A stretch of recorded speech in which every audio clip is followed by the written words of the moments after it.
So, we've been having a wonderful time thus far.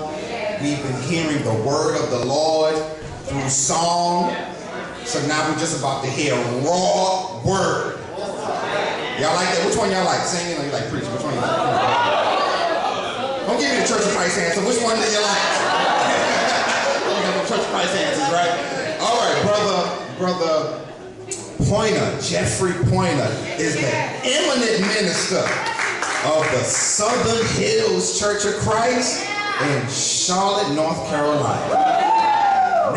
Now we've been talking about North meeting South, right? He's from the North. He moved to the South. And now all of that is packaged in what's about to come. Woo! I can't wait. Woo, I got the jitters. So I'm about to get out of the way so I can detox. And let Brother Pointer come on up. Brother Pointer.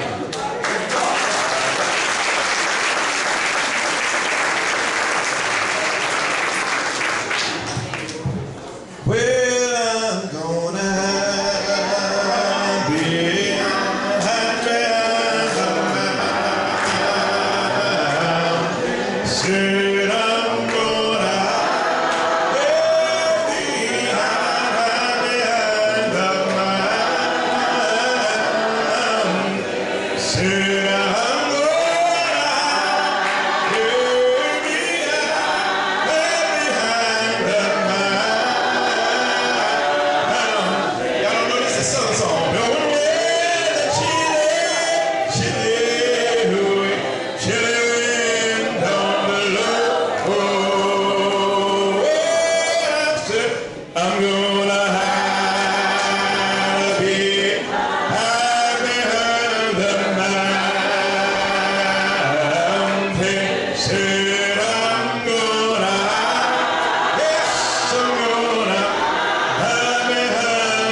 got you started off. Yeah, I got an email saying he done took y'all so high. They said when you get on the plane, you better be riding high when you come up to Hartford, Connecticut. And then Chris Turner followed that. Amen. He came and did a masterful job. And then last night, Dr. Olu Shabazz. Yes, I know y'all enjoyed him. He's mesmerized every time he comes. Just an outstanding job last night. We're glad to be here with you today, and I just want to tell the Northside Church how proud I am of them. I'm so proud of this church. Let me tell you a story, and then I'm going to tell you a story, and then I'm going to sit down. In 1 Samuel chapter 16, the record is that God sent Samuel down to look for a king. You remember Saul was told to go to Amalek and destroy everything? He cut the food down there and decided to bring back all of the good stuff. All the caviar, the cattle, all the shrimp, he brought everything back. Everything God told him not to do, he did. And God rejected him as king. Well, that really hurt Samuel, and Samuel was mourning over that because he was friends with Saul, and God in chapter 16 tells Samuel, how long will you mourn for Saul? I've already replaced him. Get going down house of Jesse. I got a man down there that I think is going to, I know he's my guy. He's going to replace Saul. Samuel went down to the house of Jesse, and he got there and he started looking at Eliab and all the other 7 sons that he had. Y'all don't know the story. And God told him, he said, Samuel, now stop looking at how they look. Stop looking at how good they look. I don't care how much they bench press. I don't care what kind of fragrance they wear. He says, I know you look at the outward appearance. He said, but I look at the heart. And Samuel, after he marched 7 sons through, God said, no, that's not any of them. He said, well, do you have any more sons? He said, well, we got one more, but he out there tending the sheep. And they brought him before Samuel. He said, before we eat, we need to sing. They brought him before the people there, him and Jesse, and God said, that's him. That's him. Anointed. That's him. Well,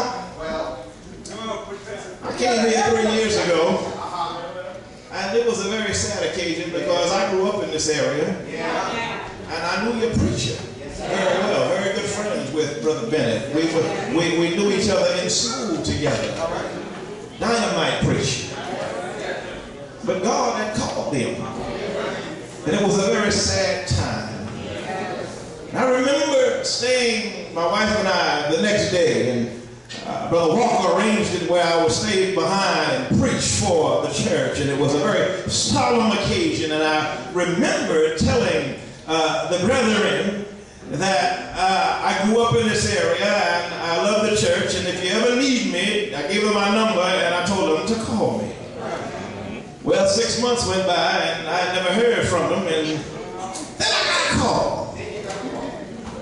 I said, we need you to come and I want you to just preach for us. And I said, well, I'll come. I came and I flew in on Sunday and I preached, and I sat down with the brethren here, and I was very impressed with the fact that they didn't just want to bring in anybody. They really wanted to pray about it and bring in God's man. And after preaching, we were talking, and they started looking at me. I let them know I'm not available. I'm not available. But I know a man that might be available. Might be available.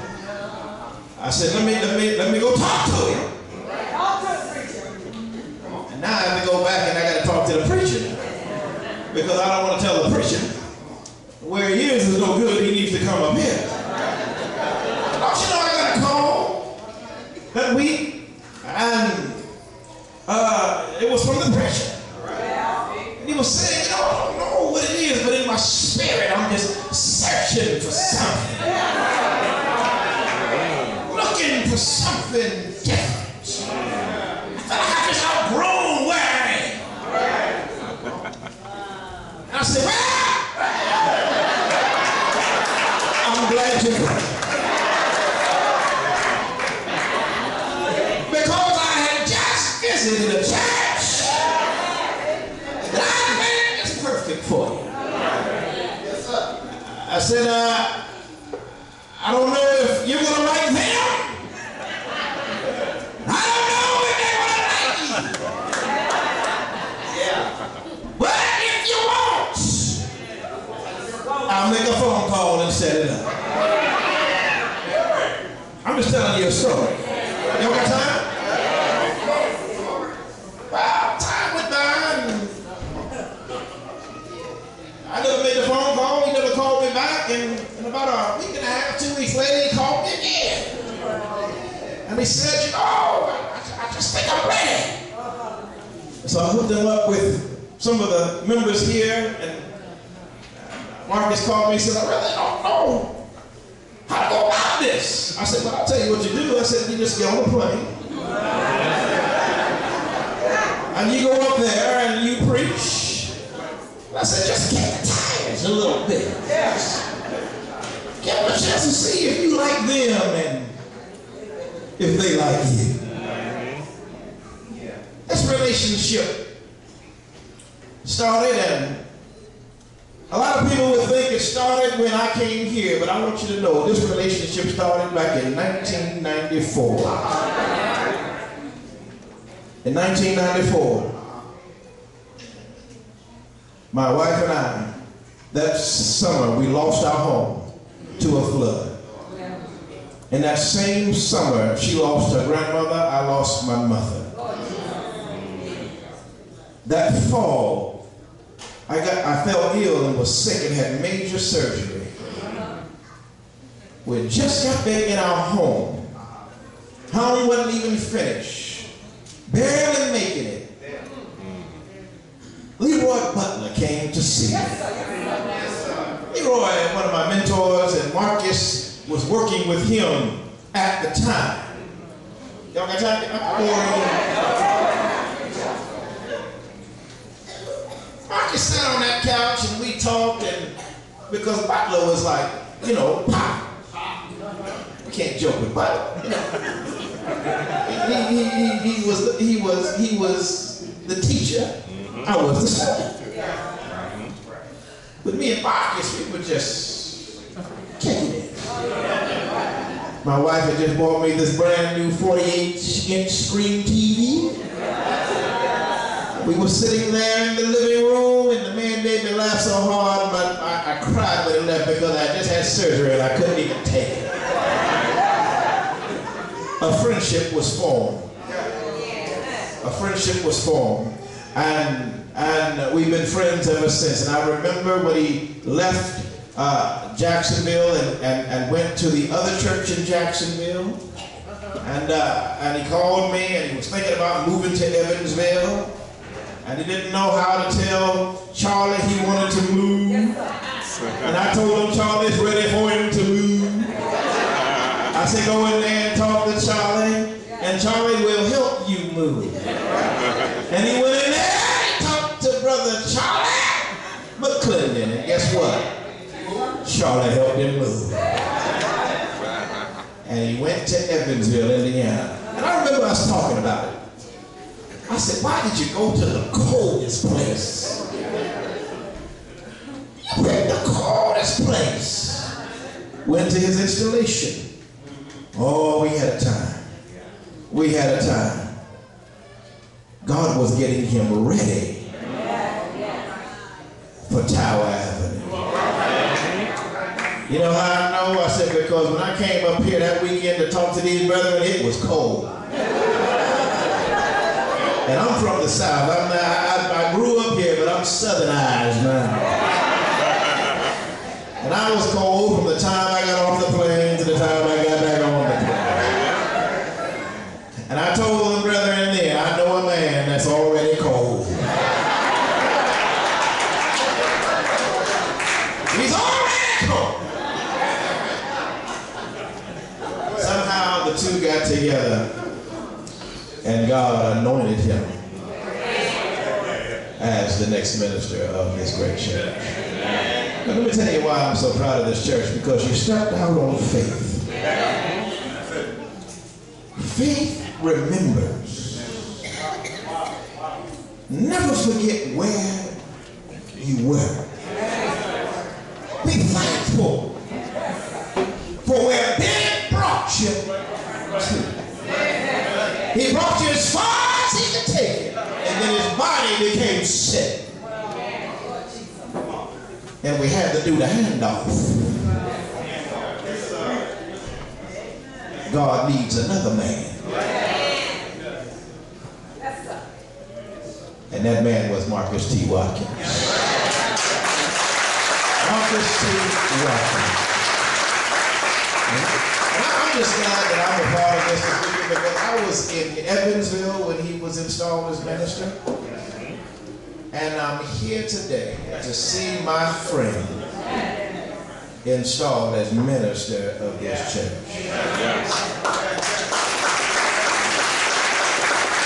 Faith remember. Remember where you were. Look where you are. But don't be satisfied, because look at where you're going. You're just getting started.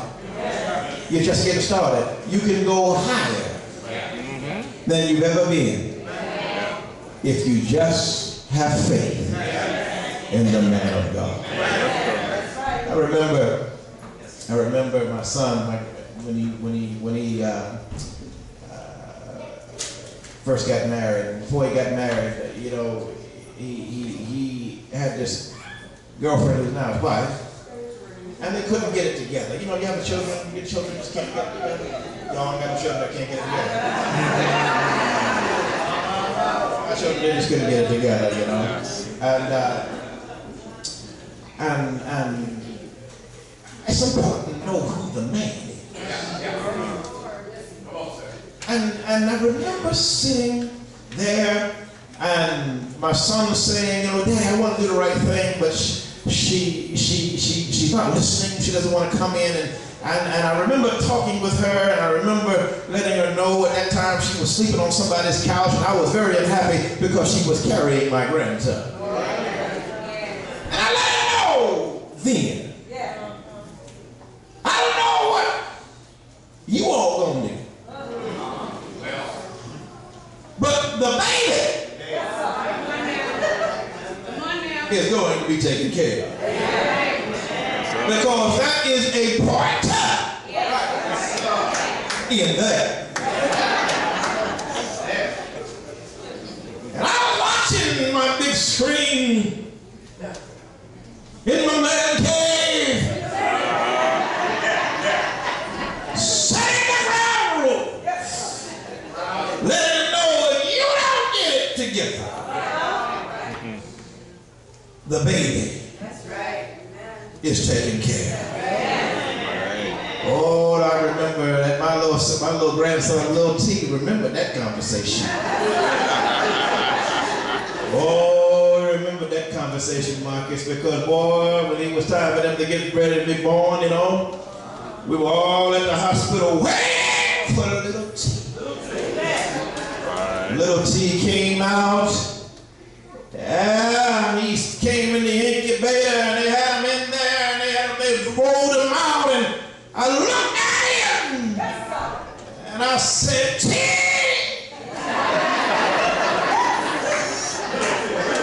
Little T looked over and smiled at me.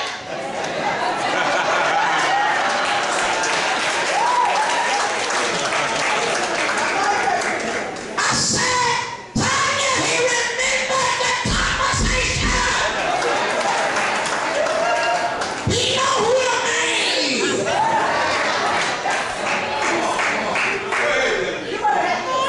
He knows who the man is.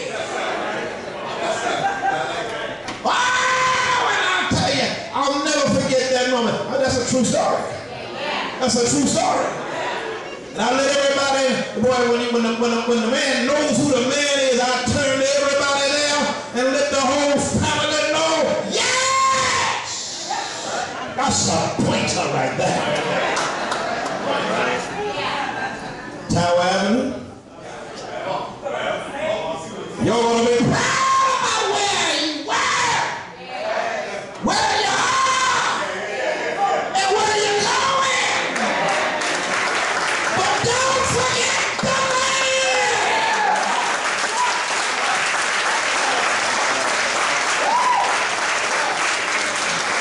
You can't say to him, don't forget the man who helped you see Jesus a little clearer. He's been anointed. He's God's man for this time. God bless you.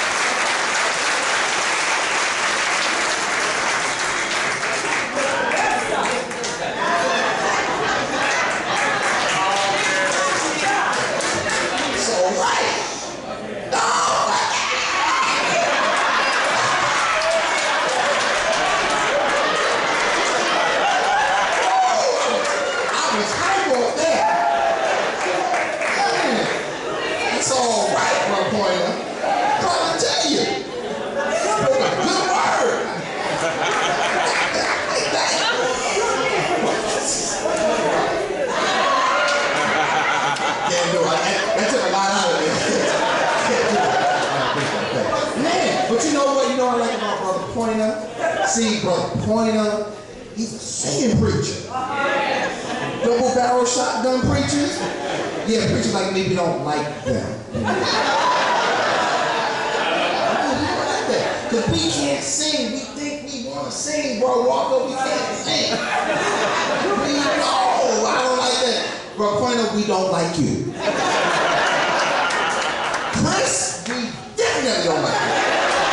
Cannot stand you. Jonathan, Charlie, don't talk to us anymore. We don't like you, bro. Walker, we don't like singing preachers. But we thank God for you. Because when the song